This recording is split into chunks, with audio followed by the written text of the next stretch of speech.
So have you ever wondered how to place text behind an object? In this video, I'm going to show you 3 easy Photoshop text effects. Let's get started. In this example, we're going to do the text effect. It's pretty popular where you can put the text behind the model. I'm going to hit T for the text tool, click on my image. I'm going to type in the word fashion in all caps.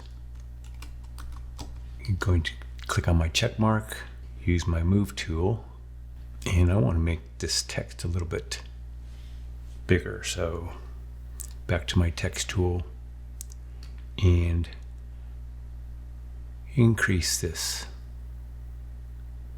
just a little bit like that. But now I want to kind of get this centered. I'm going to hit Command A to select the entire canvas. With the move tool selected, I can come up here to the align horizontal center, click that, and also align vertical center. And so that just centered it right in the middle.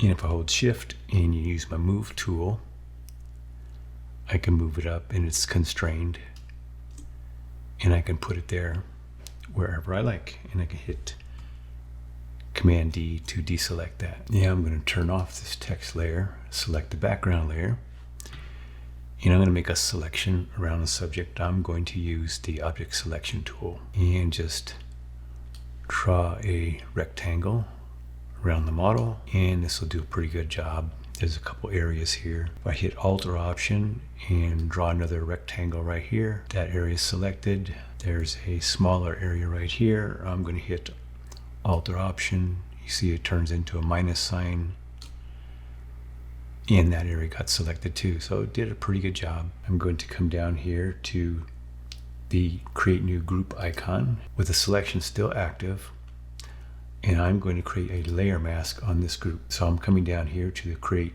new layer mask, and I'm going to turn back on my text. And now I put the text layer in the group. So after I put the text layer in the group, you can see that I don't see all the text. If I click on the layer mask and say Command I, I'm inverting that. So I just inverted that layer mask, and now the text is behind. So if I want to add more text, use my text tool. Let's say I want to type in magazine. Click my check mark, B for the move tool, and a big. And if I double click on my text layer, I can make that text a little bit smaller. Click on the check mark, and the idea being that because I have a group here and I added another text layer, since that text layer is in that group that has the layer mask on it, that text is also behind the model. So I can keep on adding other layers of anything else I want in that group, and it'll go behind the model. Hello, by the way, I'm Charles. Welcome to the channel that helps you get started with Photoshop, Lightroom, and photography. If you're finding this video useful and you want more tutorials, tips, and tricks just like this, make sure to subscribe to the channel and click that bell notification so that you're the first we notify when we release brand new content every single week. So another popular text effect is the see-through cutout. Let's do this on this image of the beach here. So again, T for the horizontal text tool. I'm going to type in the word seashells.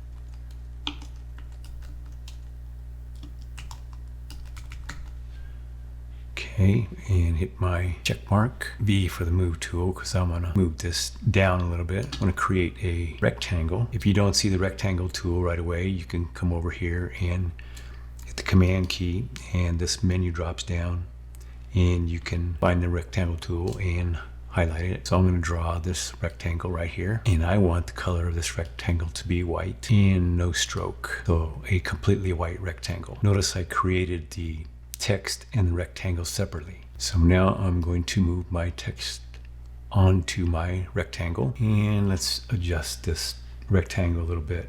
I'll select my rectangle layer and hit Command T, and I'm going to move these in just a little bit, make this rectangle a little bit smaller. Click my check mark up there. And now if I click on my text layer and hit Command and click on it, that makes a selection out of the letters. And now with that selection active, I highlight my shape layer and come up here to layer mask, hide selection. And now I can turn off my text layer because I don't need it, or I can delete it. And there you go. The background shows through. I can move it around anywhere I like, and another simple text effect. So we're going to create a reflection type of effect.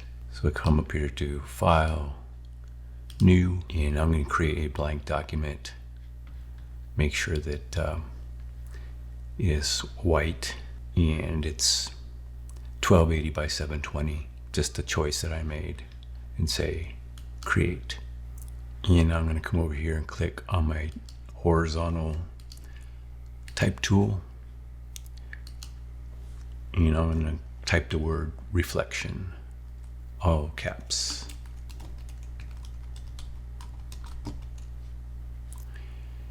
And come up here and click the check mark. Use my move tool, V for the move tool. And if I double click on it, I'm going to make it a little bit bigger. Come up here to the top and increase the font. And move it over just a little bit. I think I want the font just a little bit bigger. Now I'm going to duplicate that text layer.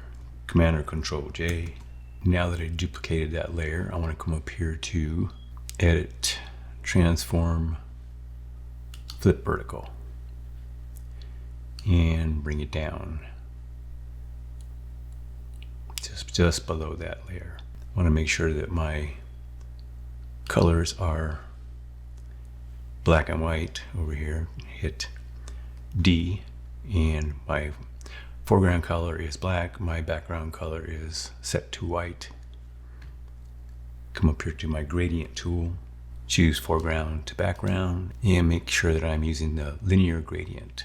And so what I want to do on the layer that I had flipped vertically, I want to create a layer mask.